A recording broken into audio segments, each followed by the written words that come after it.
I mean, I still remember Miss Chatterjee. I don't know how many of you do. Her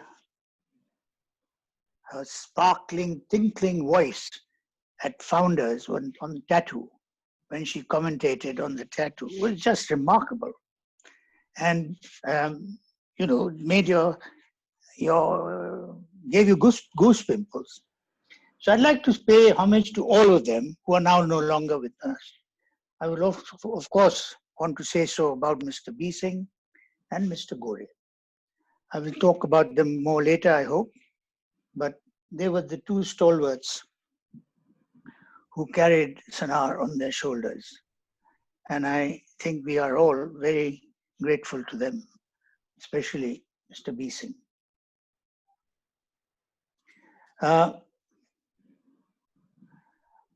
I would like to greet all my colleagues who are still around and have been around for a while. I am sorry I haven't met most of them for a long, long time, but I do know and I do hear from some of them. And I do know that you all have them very much in your mind. Finally, I would like to greet the new Heady, Himmat Dhillon, who was my student, and nothing can be prouder for a headmaster to have a student following in his footsteps. So congratulations, Himmat, and I hope you have a very successful tenure at your old alma mater. Now, I'll definitely answer now your questions, Pankaj, but please forgive me if my memory fails me, because I'm now going through that process of losing entirely all the neurons in my brain, which tend to store memory. So please forgive me if I forget something. When you can, of course, jog me, but thank you very much for having me, and I'm now open to your questions.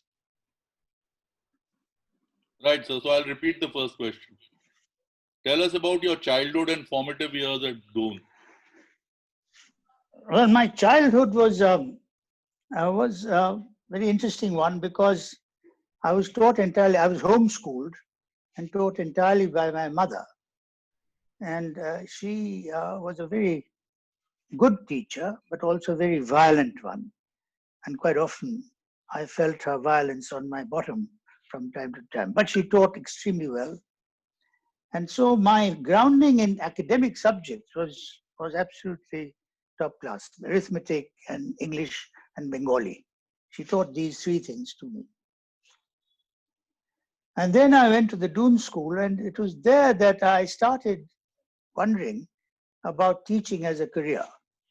And the reason was that I enjoyed my school days so much that I felt that this is the life for me, and which other career would give me 4 months of paid holidays. And so teaching became a sort of goal for me ever since I went to boarding school. And I must say, I've enjoyed all my life as a teacher and a headmaster. So I think I made the correct decision. Thank you, sir. Teachers in boarding schools have rather innovative nicknames, and more often than not, mean and unkind ones too. I'm sure you also recall some of those from your school days. Any special one? Everyone had a nickname. No one was called by his real name. And so we had Gashti. Gashti was our chemistry teacher, Mr. Agarwal. And unfortunately, any Agarwal in the school got named Gashti as well. So it was not a pleasant legacy there to have Agarwal as a name. But anyway, he was a very good chemistry teacher for sure. Who else was there? There was Guru, Mr. Gudyal Singh. It was quite simple. There was, in my day as a headmaster in Doon School, there was Bond. And Bond was the great sort of catch. catcher of people, or boys breaking bounds. So yes, Mr. Shilgora, again, a very fine man. So there were a few people like that, but I think everyone had some nickname or the other. And some unforgettable ones in Sana? In Sana, of course, Muchu is there. I mean, how can you forget him? And there's Mukho, and I don't know them all, but what was Chandu known as? Ebu? Ebu. Ebu, yes. Yes. So there were a whole lot of people. And Banda? I don't think, yes. But I don't think the ladies had any nicknames. I think they were known by their. Mrs. Khan had. Oh, did she? Yeah. Oh, right. I Called didn't know Inspector Eagle. that. Right. I hope she's listening. Okay, so we move on to the next question. A little bird tells me that while at Cambridge, you enrolled into a cookery club, but didn't survive very long. What went wrong? No, I've always been, I hate cooking. I've never cooked except when I was pushed into this club where each one of us took turns to cook something for the evening snack with our drink. And I decided to put into a frying pan some Danish blue cheese, which caught fire and smoke everywhere, and the most awful smell. And I was sacked as a cook from then on. Fortunately, because then I didn't have to cook again. Okay. My next question was, when did the thought take root about becoming a teacher, which you answered? But the extension to that was, what were the considerations that influenced this decision, and were there any role models? Yeah, there were plenty of role models. I mean, one of my teachers was Mr. Jack Gibson. And Jack was principal of Mayo College. He finished off his principal of Mayo College, but he taught me many things. And he was a real classical Mr. Chips. For him, boys were more important than anything else. And so I learned a great deal from him, Mr. Jack Gibson. I don't think this is the time to tell stories about Jack Gibson, but I will one day record them somewhere. He's a fine man. Other role model was my headmaster, John Martin. Again, a very fine human being who really knew you as a boy, helped you with your studies, helped you in all sorts of ways. So yes, he was another man I admired very much. And then there was Gurdial Singh, who taught geography, but he also taught us the beauty of our location, the geography of the dune was what he taught. And I loved it. I still remember all the rivers and the things that flow into the Dune Valley. And it was because of him. These three, I think, were my main role models. But what if you hadn't become a teacher? What other profession would you be in instead? Well, I loved physics. So the other thing I might have done was research in physics. But I'm not sure that I was that good in physics. I still loved physics. And as you all know, that I carried on with my physics teaching in school. And I taught many kids, some of whom still remember what I taught. And I also did built my radio telescope, which were those antennas in my garden. And I was the only amateur radio astronomer in the whole of India. And that I built with a grant from the Royal Society of England. So yes, I would have definitely wanted to do some physics. Okay. Many years ago, someone really special disclosed to me how Cupid struck during a gruesome bullfight in Madrid. Would you like to elaborate on that? How do you know all this? Man told me. Well, actually, Cupid was struck much earlier. It was in 1951, 52, January, that I met Firoza in a picnic. And I fell in love with her instantly and married her in 1961, 9 years later. So what happened was that her family, she was a Parsi, and her family didn't want me as a son-in-law. They wanted a Parsi. So I was in Madrid watching a bullfight, and lo and behold, Firoza was sitting in the same bullfight with her parents. So I looked at her and she looked at me, and I didn't want to be seen by her parents, who might have thought that this had been prearranged. And so we didn't say anything to each other. But that's when I met her again in a bullfight in Madrid. That's right. So you were all of 33 when you succeeded the legendary Jack Gibson at Mayo, who you said taught you at the Doon. How challenging was the transition from a physics teacher to heading India's third best school?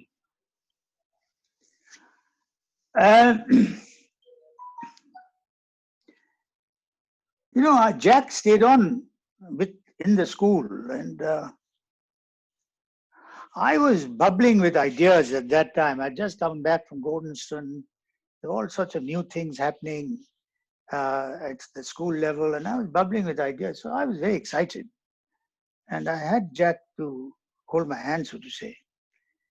No, I don't think. In fact, I always say that I had some excellent staff at the Doon School, at Mayo.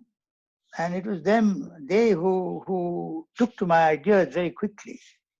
And we did a lot of good things there. Sorry, sir. So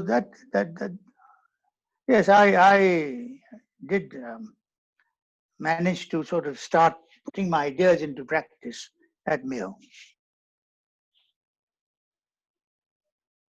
So let's now come to the best school of all. And it's not me who's saying it, it's your tenures speak for themselves. Longer at Sanawar than at Mayo and Doon put together. So a simple question. What makes Sanawar the best school of all? And Sheshe has warned me that you might answer something like, girls spoiled me and brought me chocolates. So not any of those answers. Yes, the girls did spoil me there. I didn't. I don't think they brought me chocolates. I bullied them out of their chocolates.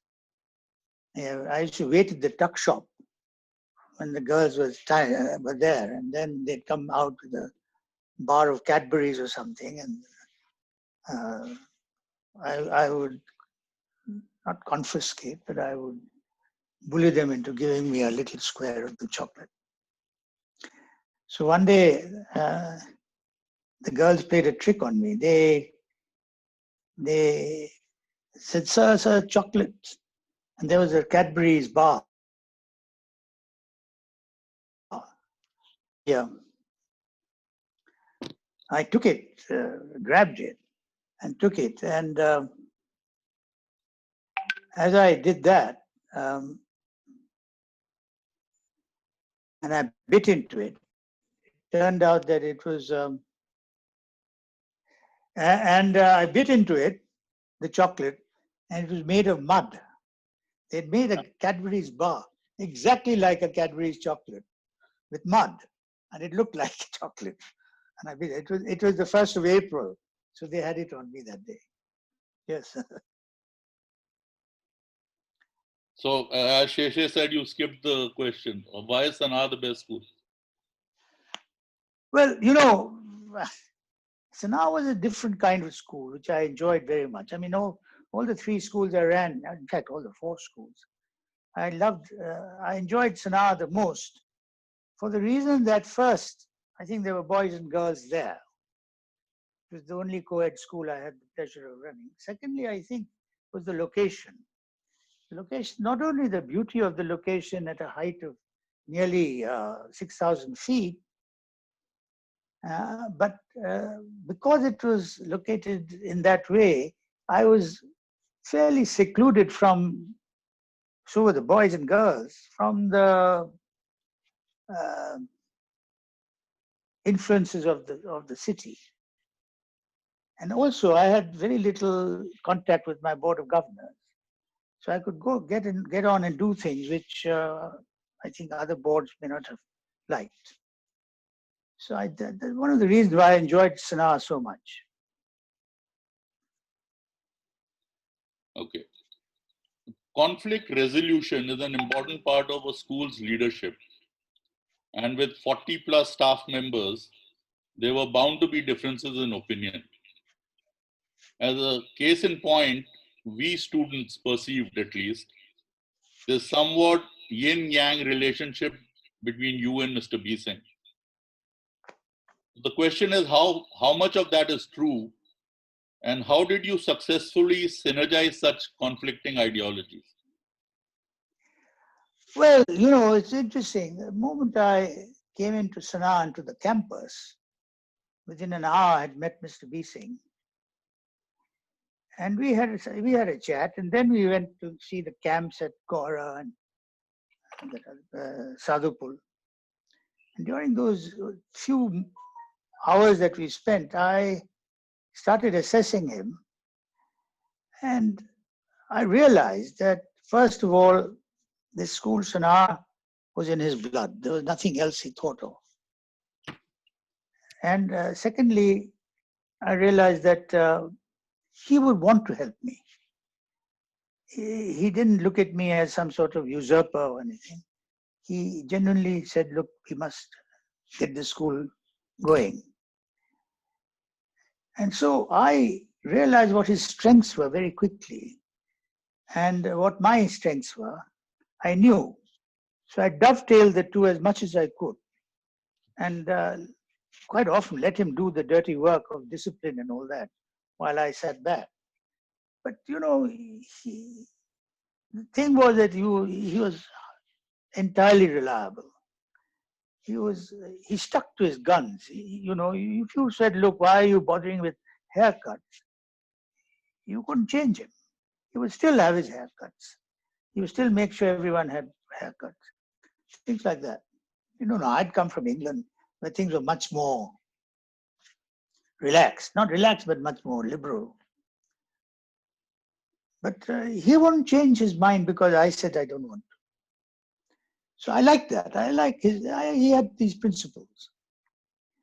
And I found that he fitted my liberal views exactly, so that he took part of those parts of the view of liberal of running a school, which I didn't like running, and he did it very, very well. Some of you don't know some of the great innovations of Mr. B. Singh. Do you remember that big board in front of his office? Yeah. Color-coded classroom. Yes. Allocations. That was his toy. It was his baby. He devised that, and he loved it. You said, "Oh, Mr. B. Singh, can you change this?" He'd go there with his mustache bristling and look at a few things, change a few things, and yes, we can change this.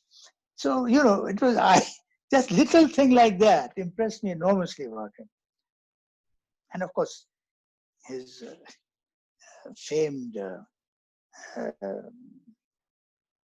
conduct of the boys' baths, which 5 minutes, and that was it. Shower on, shower off. You had to learn to deal with that. Things like that. An extraordinary man. And I must tell you that when I arrived at Sanawar, the first person who greeted me, there was no one else at BD Quad, but Mrs. B. Singh. And there was this lovely smiling lady. And who was with her was another lovely smiling lady, Mrs. Mukherjee. And between the two of them, they made me feel my family was with me, so at home. I said, well, what a lovely place I've come to. If these are the ladies here, I'll have a good time. And so I did. While speaking at her prayer meeting in Dehradun on 6th Feb 2009, which I attended, you acknowledged, Firoza made me a better headmaster than I would have otherwise been. What made you say that? Well, she was a complete partner to me. She partnered me in a way that I think headmasters would love to be partnered.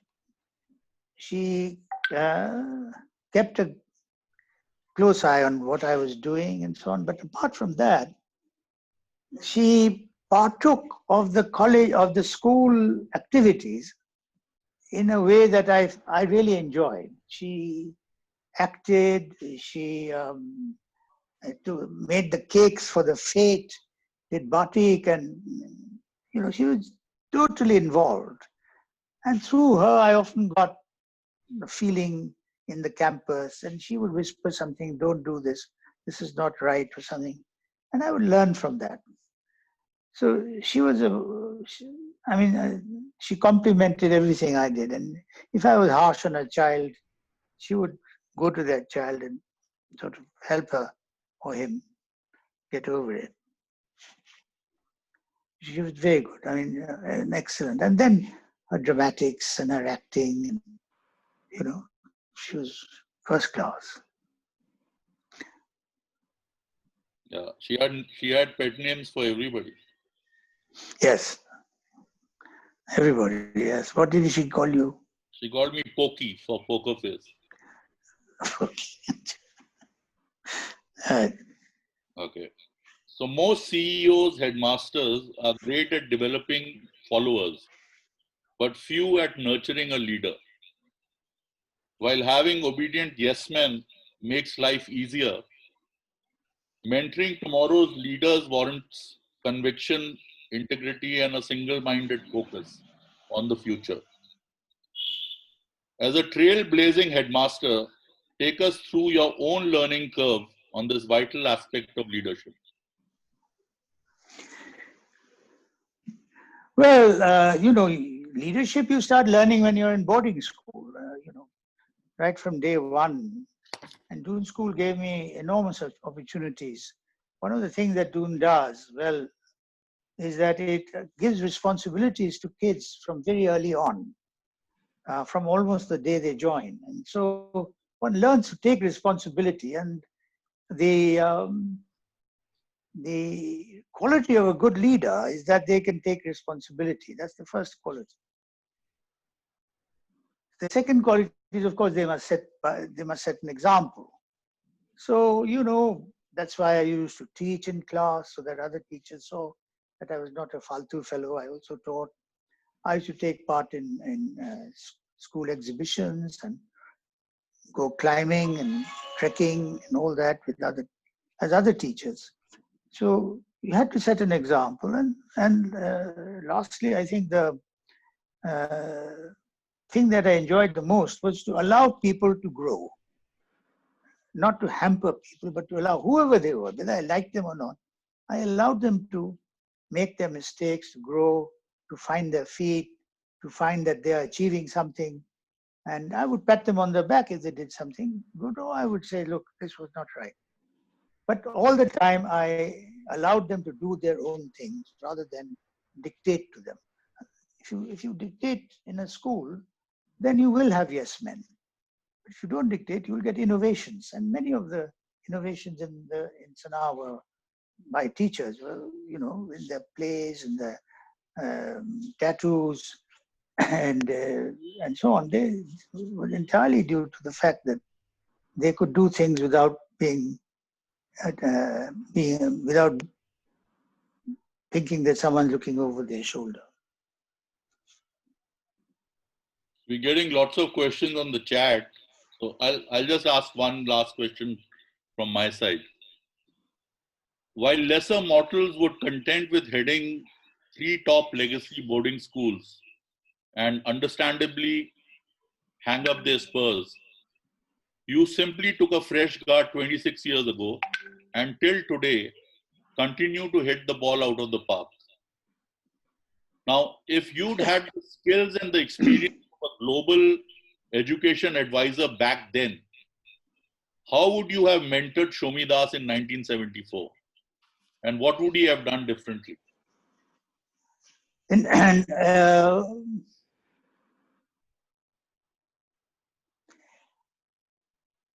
I think I might have been, might have gone a little slowly. I think I pushed very hard into doing new things. And my boss and I, we built things. We did a lot of put in a lot of new ideas. There were some very good ideas in Mayo College because of Jack Gibson. They had some excellent things going. And, so I think that throughout my career, I've been learning and picking up ideas. For instance, when I was in Sanawar, the first little toy computer came out. It was a BBC computer. I immediately got that. And we started working on it on the television screen. And I had a boy called Ashraf Nehru, who was called Prof, I think, who helped me with this. I think he's become a professor somewhere. But the idea was to pick up ideas. The thing was to pick up ideas as much as you could from anywhere and try see if there's value in it. And if you found that there was value in it, I would give it a try. So before we go into some questions from everybody here, I've put together a rapid fire round. Oh. But the rule is that no politically correct answers. Right. Okay. So 1, the biggest prank you got away with as a schoolboy?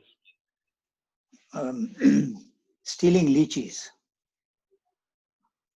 from the lychee tree. Whose lychee tree? In the school, there were lots of lychee trees, and these were given to contractors during the lychee season. Yeah. So the thing was to go through the barrier of contractors who are keeping guard and break lychees. Prince of Wales as a physics student. Distinction, commendation, satisfactory, houses, headies. Well, it's interesting. He's an interesting boy. He wasn't a physicist, for sure. But he was very curious. And he once asked me a question to which I didn't know the answer. And he said, "Sir, you're talking about light bending going from air to water. And you say that it splits up into colors of white light. Then if you are underwater, will you see white light as a rainbow?" I didn't know the answer to that. So I said, "Let's try it." So I got a big bowl on the bench, and I got him, and I put his head down into that bowl of water, and I held a torch like this, and I held him down. And suddenly I found that the heir to the British throne was being drowned by this Indian physics teacher. So I stopped that experiment. I still don't know the answer, but he was a curious fellow. Okay, let's check your history of Sanawar. How many headmasters other than you have held office for 14 years or more? Was it Barnes is one, I know. Yes. And Parker? Parker, yes. And? No, William John Parker, John Cole, Parker 16 years, Cole 20 years, George Ban 20 years, and Major R. Somdat 14 years. Oh, Somnath was 14 years. Yes, sir. Okay. So you got satisfactory. Your proudest moment as headmaster, Sana? I had so many proud moments. How can I say my proudest moment? Okay, 3 proudest. Well, once I got an exam result in which 4 of the 10 were in All India first 10 position. That was, a very proud moment because we were a school isolated and not well. But four of our kids got one which I remember very well. Another one is when what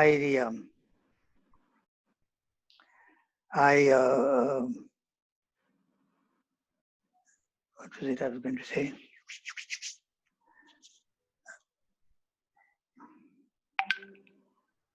I'm forgetting now. Anyway, I think we'll stick to one only. Yeah, so cool. Other than taking your jeep to Timber Trail in the middle of the night, what is the craziest thing a student has ever done?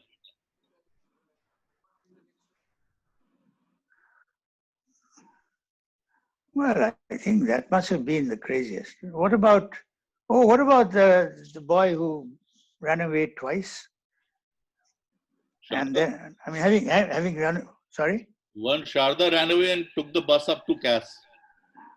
Yeah, Sharda is now a pathologist, Yes, sir. But he took the wrong turn. Yeah. There's another boy who actually ran away twice. First time his father brought him back. The second time his father said, all right, you stay, and he put him in a government school. So he came running back. And his sister ran away once. Your favorite annual camps location? Sangla, Kinnaur. Sangla. Okay, this is a good one. The most difficult staff member in Sanawar to handle? Mr. B Singh, I suppose. No, actually, the most difficult. I don't know if there were any difficult. Come on, there were so many nuts.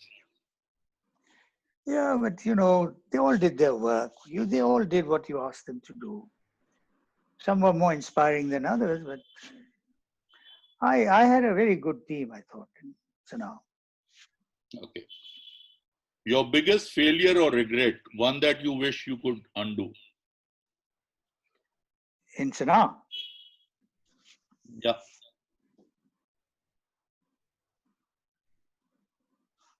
I don't know whether I.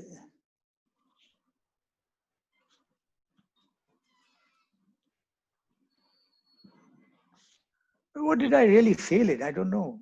So no regrets. No regrets. The most distinguished of your 14 founders, chief guests?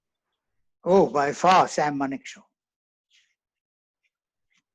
He is a wonderful man. And he ticked me off. He was a field marshal. And in the trooping of colors, our colors go up, are not, you don't salute with the colors. You hold it upright like that. Except if the guest if the inspecting officer is a field marshal. Oh, okay. So when there's a field marshal, you dip your colors to the field marshal. I didn't know this. And I'm not expected to know these army things anyway. But so he told me. He told me. But he was a fine man. I had lots of nice conversations. Okay, complete this sentence. The Shomie Das Friendship Cup embodies? Well, I suppose friendship between the public schools. These schools. Great answers, sir. Thank you. And now let's take some questions from the audience. Rajiv Khanna, we need to unmute Rajiv Khanna. Head boy Nilgiri 1977. But before he asks his question, I'd like to share with you what you wrote about him 43 years back in his school leaving certificate. Can I read it the way you would speak? Yes, yes. Okay.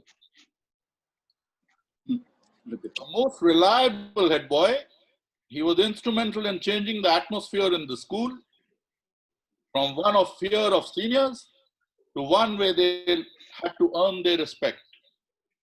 I shall always be grateful to him for having done this so well. Rajiv, your question.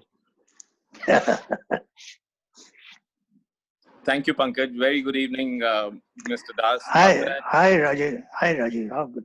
Good to see you. Never thank you enough. You were most kind to me always. My gratitude to you eternally. Thank you.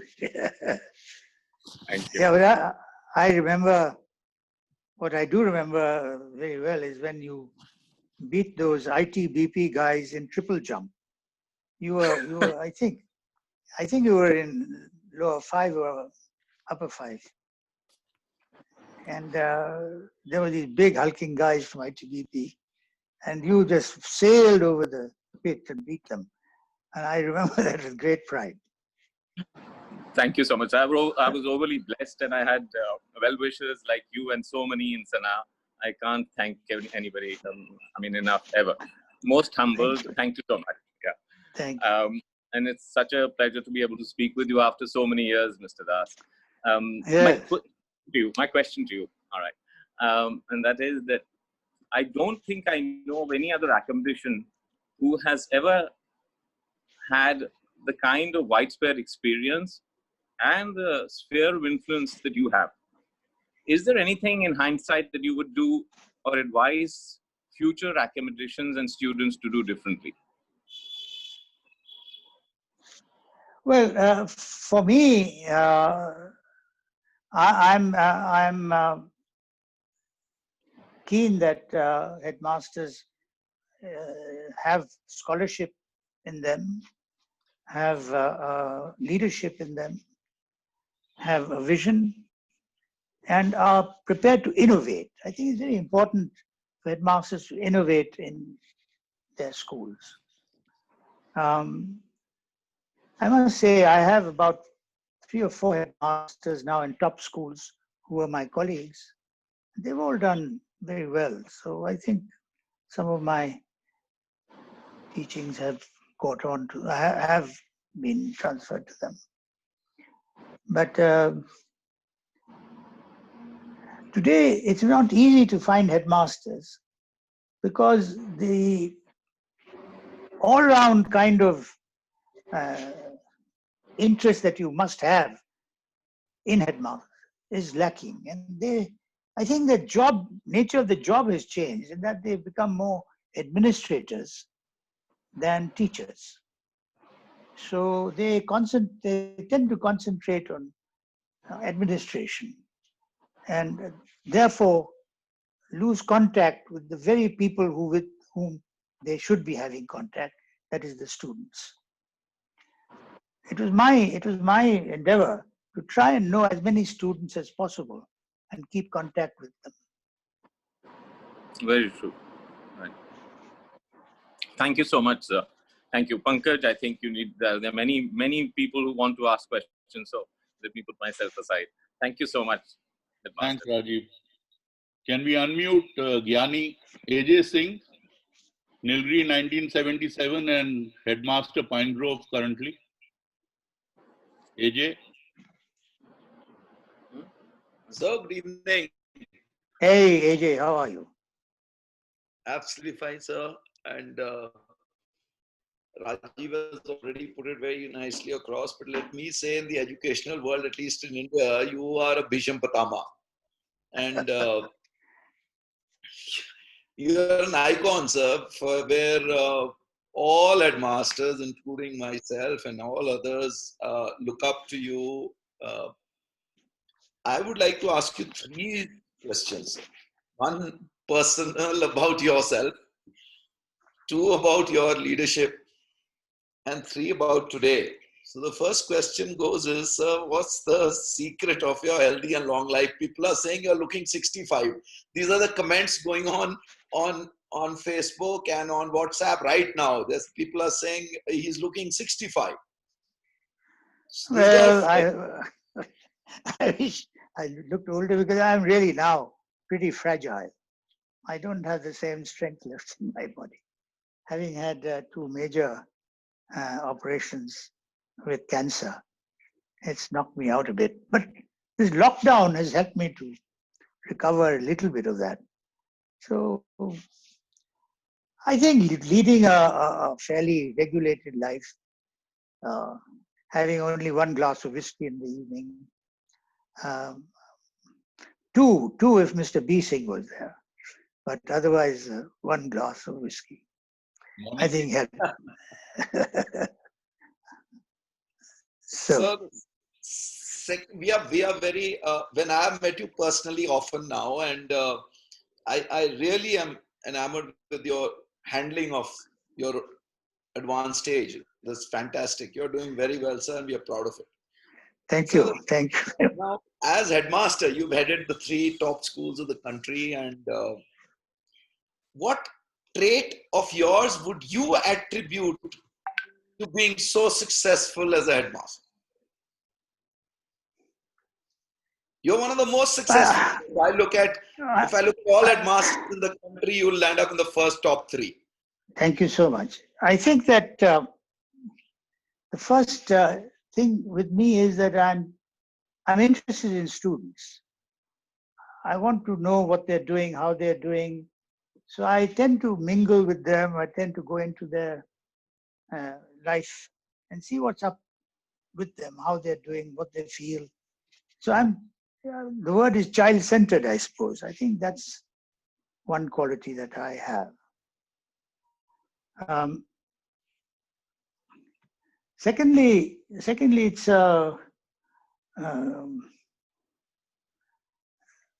it's the boarding school that I've enjoyed, not any school, but the boarding school. And I've enjoyed the boarding school because of the great community life that you get there.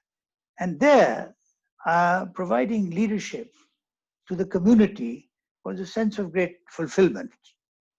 That I found to be very important.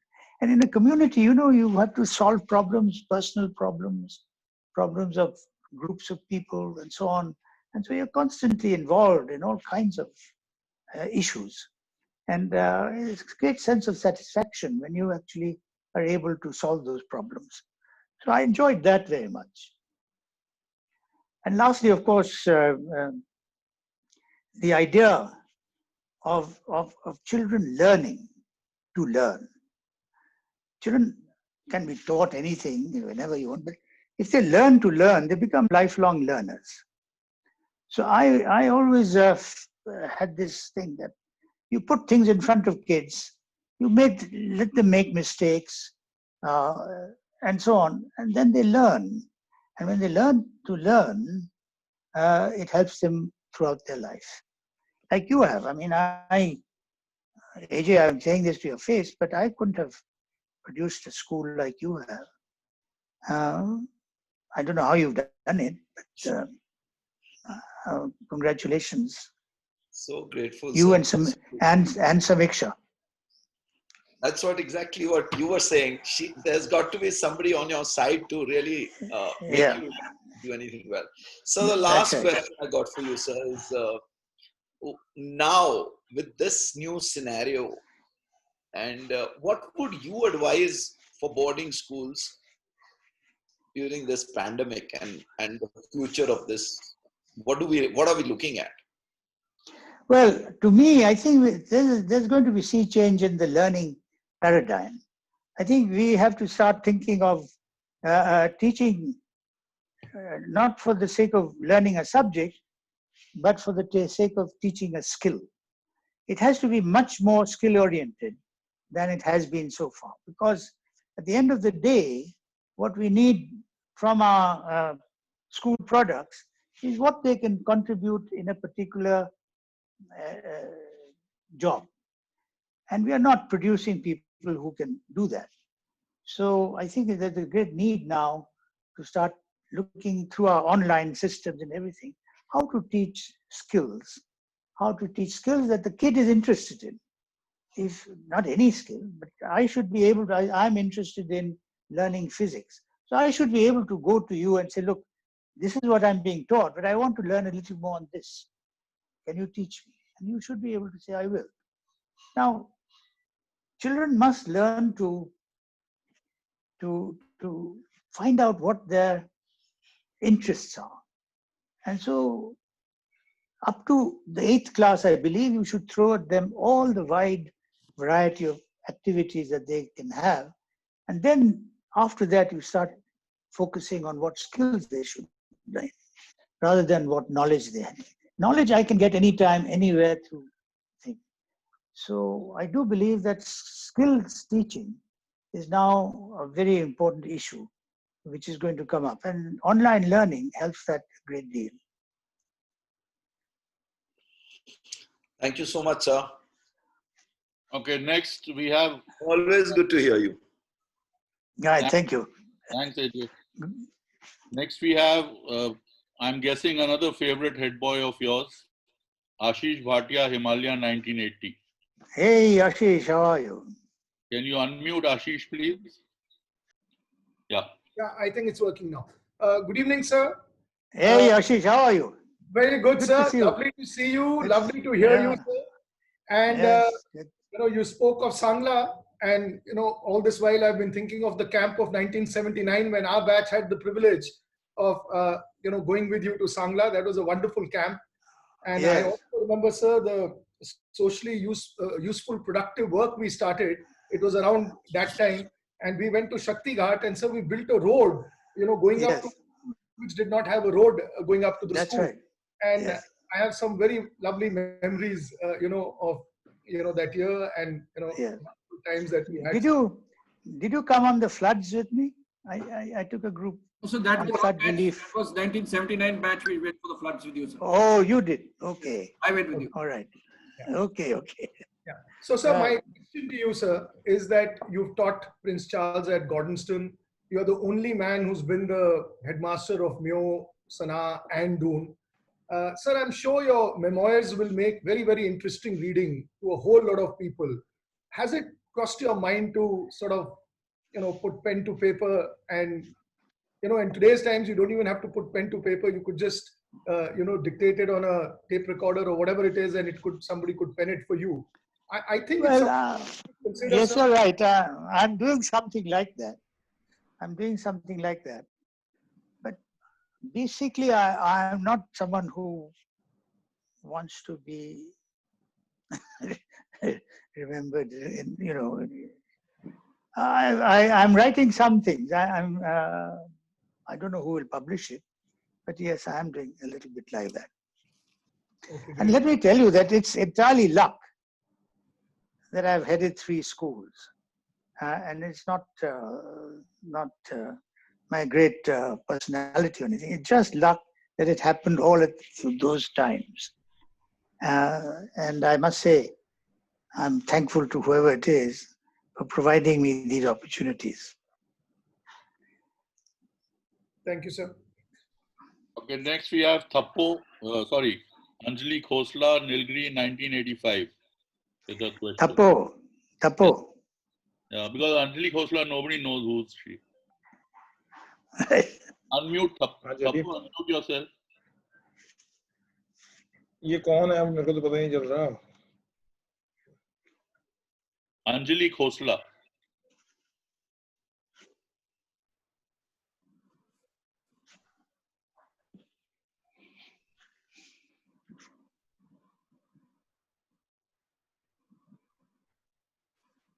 Till he's finding Anjali, you can ask the next question, Pankaj. We'll try and find Anjali. Ask the next person. Okay. So next, Aman Jabbi has sent a question last night, sir, but he's sleeping right now in SF. So but I'll get ragda if I don't ask this. So his question is, my 10 years in Sanawar were priceless, but what disturbed me was the need to confer to tradition, to the herd, and to the predominant narrative. Only few teachers encourage students to be free thinkers, to challenge the status quo. Then he says, fast forward, while many OS are successful in traditional metrics of money, power, and status, I have rarely come across those that have moved the needle in matters, what matters in the world. What was your observation, and what issues didn't allow the status of balance? How would you do differently in order to encourage students to break down the wall? Well, first of all, let me say that which school can you pinpoint that has such terrific guys that you are trying to mention who move the needle? Which school? Can you tell me? It's not easy. Schools are schools where the average boy goes and the average boy learns. And at the end of the day, he comes out and he puts his best in. And I can tell you that the Sanawar boy and girl does go out and fight. And I mean, when you think of the people who have gone into, say, social work, it's something that they learned from their days at school. When you think of, there are kids who've gone into academia. There are, I mean, I last year I met Professor Joya Chatterjee. Joya Chatterjee is professor of history at the University of Cambridge. Now, where did what you know? She learned. I've had, and I took her trekking to Bhutan, all the way to Bhutan, and I still remember that on the train she was doing the most marvelous sketches. So they were talented kids, and but moving the needle is not easy. I mean, all of us, who's moved the needle? How many people move the needle? It's not easy at all. And as long as the average contribution to the community is above average, then I think that's enough. You will get there. You will get a boy like Khetrapal, who won the PVC. But I mean, how many opportunities are there like that? A, and B, don't forget that the competition is huge.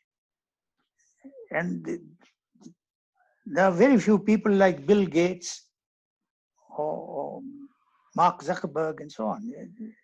They don't come in droves. It's just few people like that.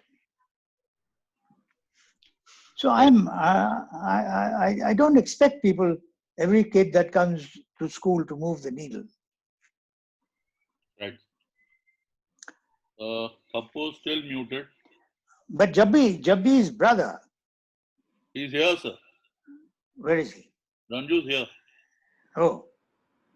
Now he developed a CD-ROM or something and he sent me the mathematics of that, and I couldn't understand it. Ranju? Yeah. And he used to Really? drive a, yeah. Wow. None of you know these things, but he sent me the mathematics of it. It's I certainly wouldn't understand. So there are people like that. Sapru, can you raise your hand? They can't find you. Can you also unmute Maneet Singh? Maneet is unmuted. Oh, yeah. Yeah, Yes. Maneet, go ahead with your Oh, question. hi, Maneet. How are you? How are you? It's so Good to nice see to you. see you in person today. Thank you. Good to After see a you. very long time, last we met in Dehradun. And Yeah. I hope you're feeling better after your surgery. Yes, I am. Thank you. Sir, I ask you this question because I'm aware that you aggressively promoted the idea of the government of India's scholarships to reach public schools. And so in that spirit, if I may ask you that, if we connect those times to now, while schools like ours indulge into state-of-the-art online learning programs like the facilitated virtual learning programs that we are so proud of today, there are many school children from the villages and even government schools in the urban areas who suffer affordability of basic tools and gadgets for online interaction. They are now protesting against these classes as it makes them feel discriminated. Do you think the view of protest is justified? Because you've afflicted so many students and brought them to the mainstream. So I ask you this question, sir. They couldn't have been 100% justified. Yes. I mean, I am educating 6 kids, children of my maid and cook and so on. There are 6 of them. And the first thing I did was to give them laptops. Yes, sir. Because, and there's no reason at all why governments cannot give laptops to their, it's just ridiculous to say that in this day and age, there are at least 70% of the kids who are left out of the online learning, because it's a huge gap in their knowledge. Yes, sir. So I think governments must go out of the way to do this, for sure. But then there are other problems also. I don't think many places have. There are places where there's no electricity still. So Yes. all sorts of things like that.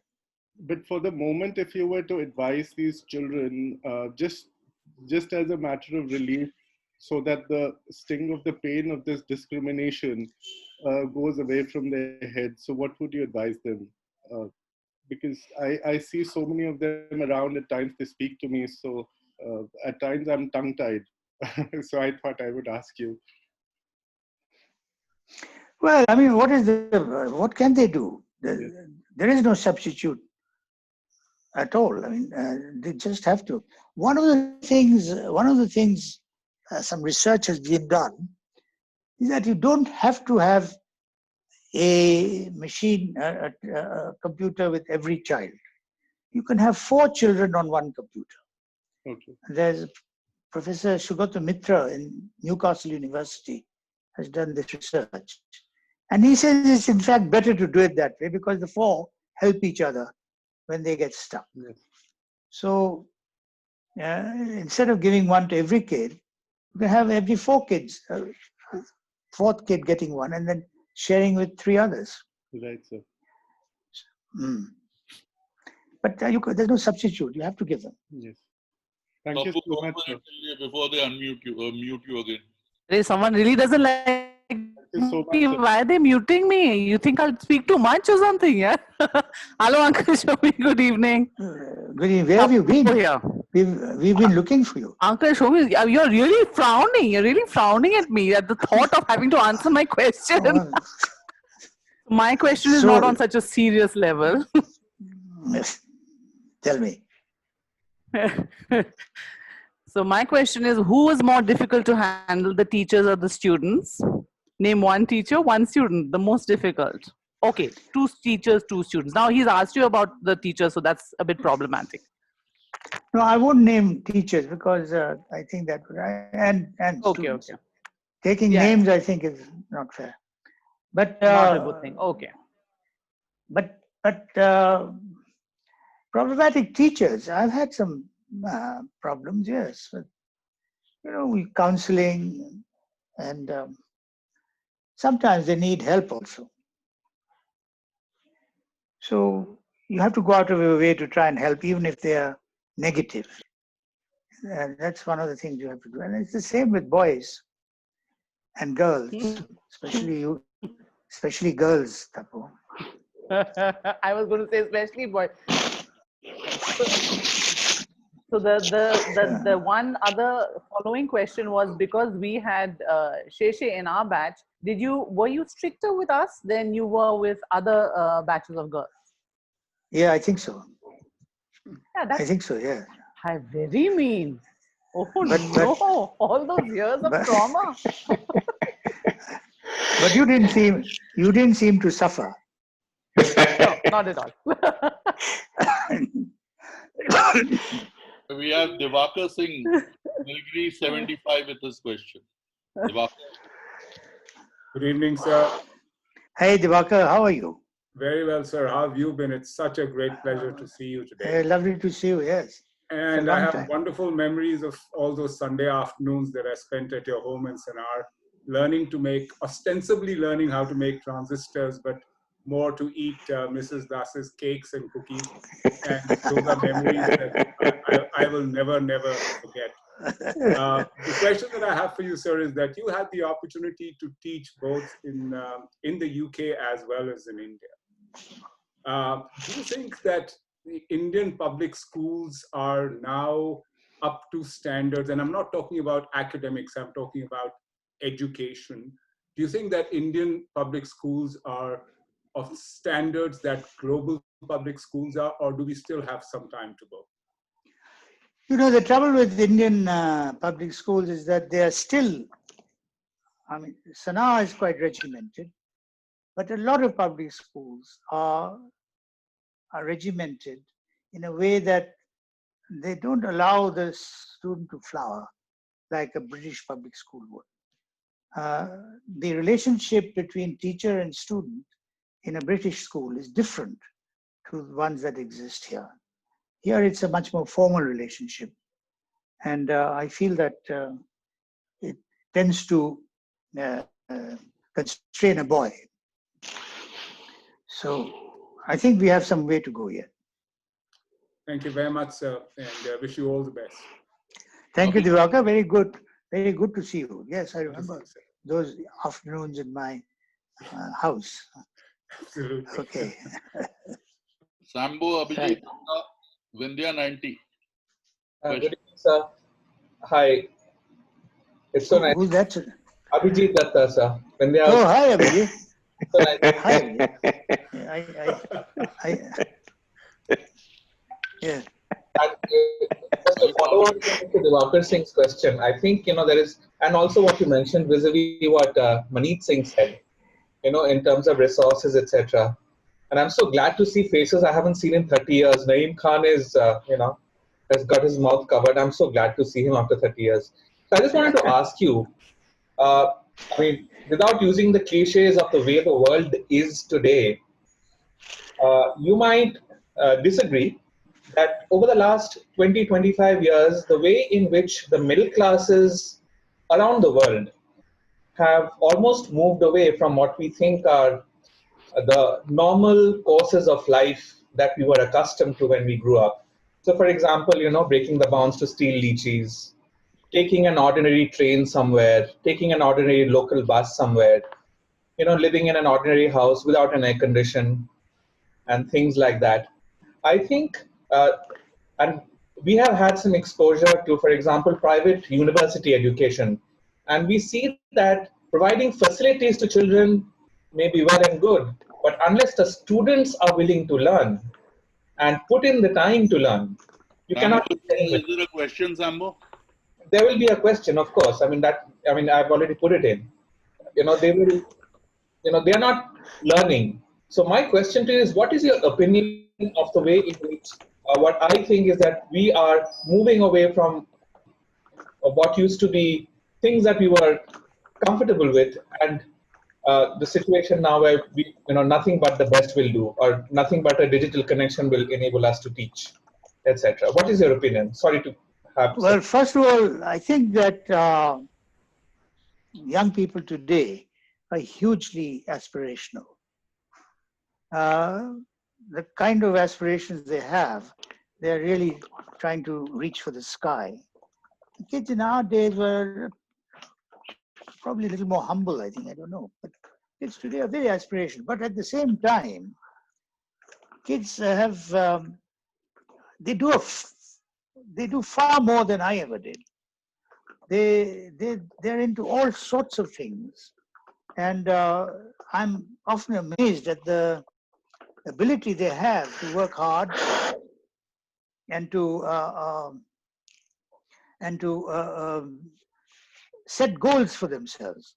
We weren't ever so bothered about setting goals as kids today are and their aspirations. So yes, I don't think that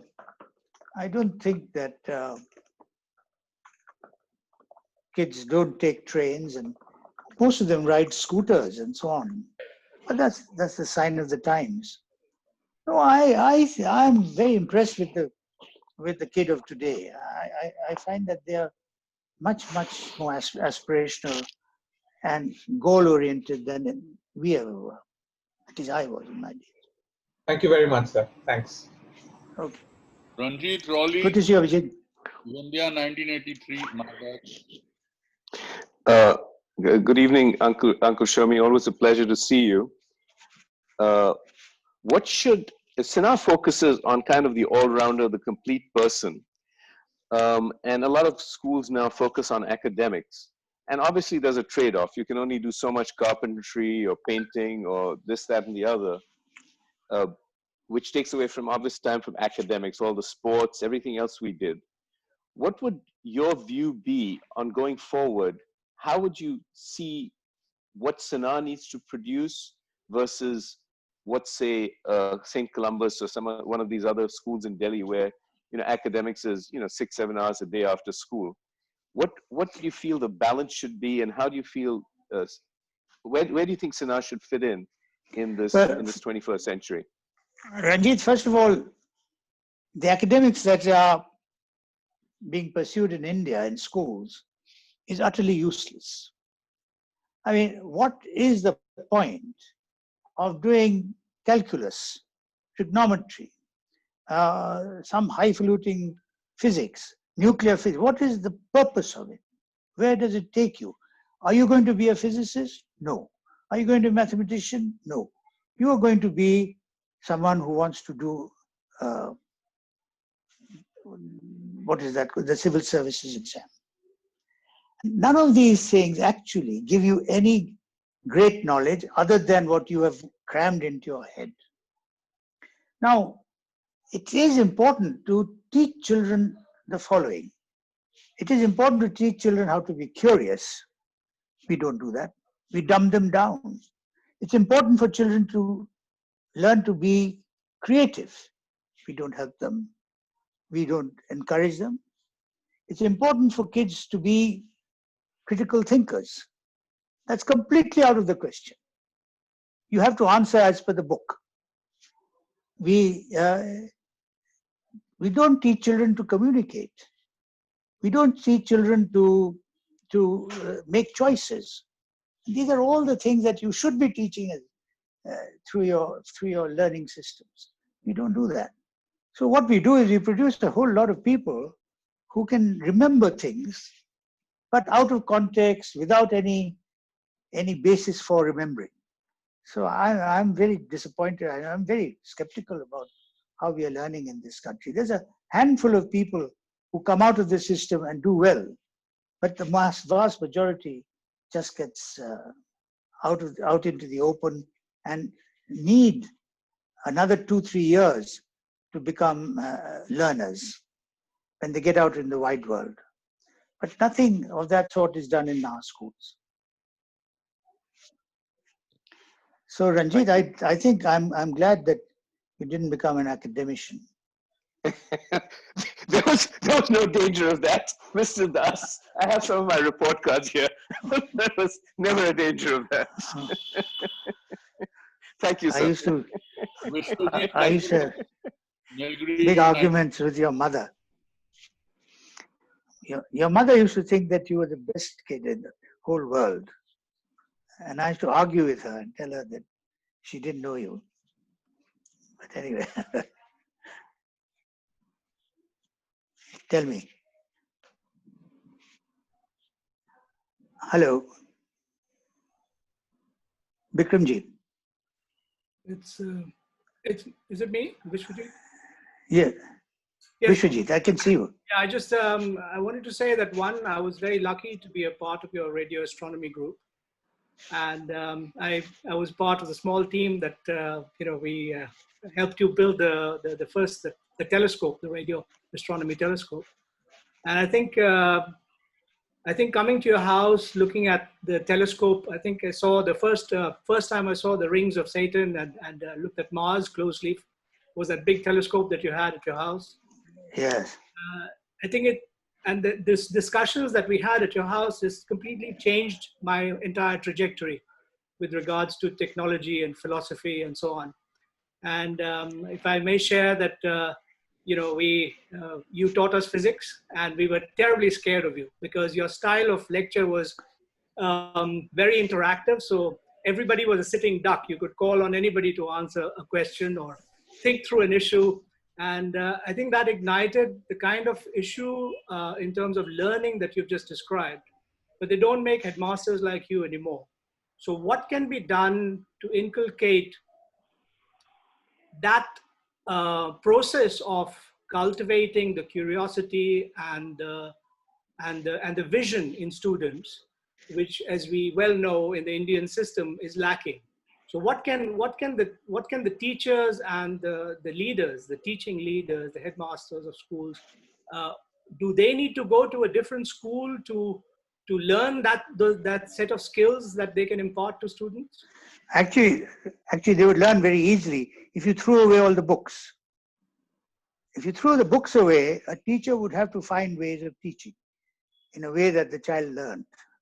But it's the book. Everything is in the book. And these books are obsolete. Some of them are so obsolete that they're laughable. And those are being taught to our kids in India. Now, the other day I saw a book on social studies, and the chapter was transportation. And it said, bus, definition, bus. Bus is used for short journeys. Definition, train. Train is used for long journeys. So it means how confusing that kind of definition is. So that if you go on a long journey in a bus, it becomes a train. And if you go on a short journey in a train, it becomes a bus. I mean, that kind of thing is being taught to our kids through their books. I would throw these books away and let the kids make their own knowledge.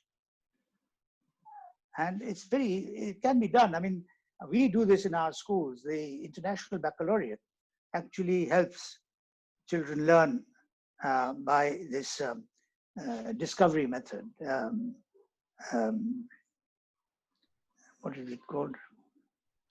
Well, by learning to learn. Theory of knowledge. Yeah. You did the IB, didn't you? I remember that. Thanks to you, I went to the UWC, Atlantic Yeah, College. that's right.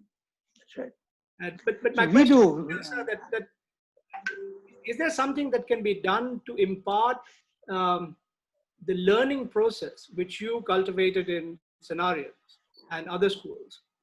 How do you teach that to other education leaders? Because that's the missing piece. You see, unfortunately, what is happening is, what has happened all the time, is that the boards of examination are the be-all and end-all. So your school's success is not counted on how well your children have learned, what project they might have done, what model they might have made. Your children's learning how many marks they got in the exam. So principals actually direct their teachers to see that they get so many 100%ers. Now, 100%, I couldn't care less if I didn't get 100%. But I would like the kid to learn how to learn. Learn, if he's interested, to go further in it. Not this kind of bookish thing that we are doing. And every principal is caught up in this because every management wants the school to have 100% results, to have so many people with 100% marks, so many people with, it's just terrible. I mean, the word topper doesn't exist in the English language, but has been discovered by the Indians. And you're labeled a topper if you come in the first 10 or something in the exams. So we've just given examinations far too much credit in this. learning system. I want to come back to the question again. So you're not answering the question. I've understood the problem. The question is, how do you impart that quality of education sense in the education leaders? Something that you have done. How do you transfer that to other educational leaders? Well, by insisting on programs like the IB in every school, where they are forced. They are forced into training themselves to accept no books, to accept self-created knowledge. So principals today want to show how good their kids are in passing examinations. We must change that outlook and make sure that the principal is more concerned about the child's learning ability, not how many marks they get. Thank you. We'll come to the last question in the evening. Can we unmute Ranjit Jabbi? Ranju, Shivalik 1984.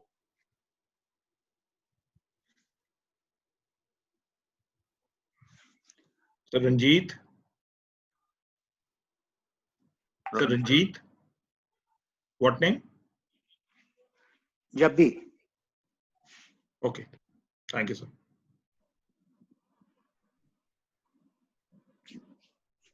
He has to unmute himself. Yeah. Hi, good evening, sir. Ranjit here. Hey, Ranjit. I mentioned your brother, not you. I know that. I know that. My question is, how important a stakeholder is the alumni body in a school such as Sanawar? Is it only emotional or is it something more than that? And what was your experience with the OS Society while you were headmaster? Well, to answer the last question first, there was no OS Society really when I was headmaster. And it was beginning to form during my stay there. But there was no, it was very much a sort of amateur thing. It's much more established today. So I'm glad that that's so. To the first question, which was, just repeat that again. How important a stakeholder is the alumni body in a school such as Sanawar? Well, these legacy boarding schools, and in fact all alumni, all schools with the alumni association is a very integral part of the community. If you go to the United States, if you go to, in Cambridge, writes to me almost once a month, telling me what's going on in that college. And of course, they want money because that's one of the things. So, you leave something for them in your will or something. And that's how they work. They're a very important stake that alumni have in the continuation of the institution. I think it's a very important thing, and it has to be done in a very formal, very structured manner with clear goals. And do you think that the OS Society is fulfilling its role in that manner? I don't know. I'm not in touch with the OS Society at all. So I don't know. But I mean, an event like this, where people can get together and chat, that's a very nice thing to do. Okay. Thank you. How is Rasika? She's well. She's having dinner. Okay. Right. Yeah. Okay.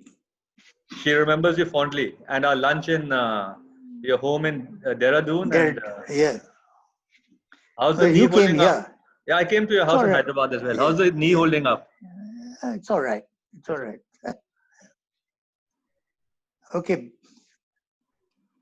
Thank you. Good to see you. Bye, Jabi. Yeah, good to see you. Pankaj, any more questions from anybody, Pankaj? Okay, I think we'll call it a day now. Thank you very much, Pankaj. In the end, I would like to thank Mr. Shomie Das, my old headmaster, for having taken time out from his busy schedule and giving us all an insight into his memories of Sanawar and his vision for improving quality education in India and abroad. I'm also grateful to all members of the Executive Committee of the Old Sanawarian Society for helping us put this talk together. I would also like to thank all the Old Sanawarians who took precious time out to come and attend this talk. Due to paucity of time, we could not take up all the questions with Mr. Das. I would like to assure you that all individual replies will be sent by mail to all those questions which have not been asked today after taking them from Mr. Das. Before I conclude, I would like to inform you that in the next episode, we shall be featuring the first of the adventure series with a talk with Colonel Paddy Grewal and a team of 6 Narians who scaled Mount Everest on 21st May 2013. We will be in conversation with Praneeth Babbar, Vice President of the OAS Executive Committee. The team from Sanawar became the youngest group and the first school in the world to reach the top of Mount Everest. And Raghav Juneja, at the age of 15 years and 7 months, became the youngest Indian to scale Mount Everest.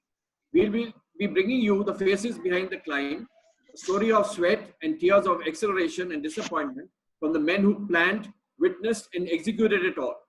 This talk is scheduled on Saturday, 4th of July, 7:30 p.m. Details of the link will be shared with you all on the social media, so please save the date for the next talk. Once again, I thank you all very much for your time. We will now officially end today's session with the first verse of the school song. May we have the school song, please, Jadip?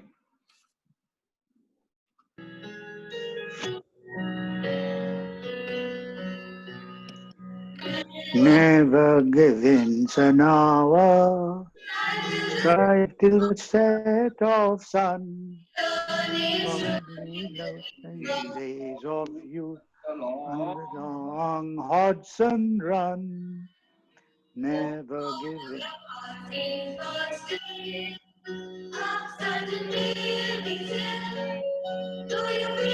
Make a win, you'll yet come in if you stick it still. The best school Love all that motto till the last bugle call. Thank you very much, sir. Thank you, Mr. Das. Thank you. Thank you. Thank you.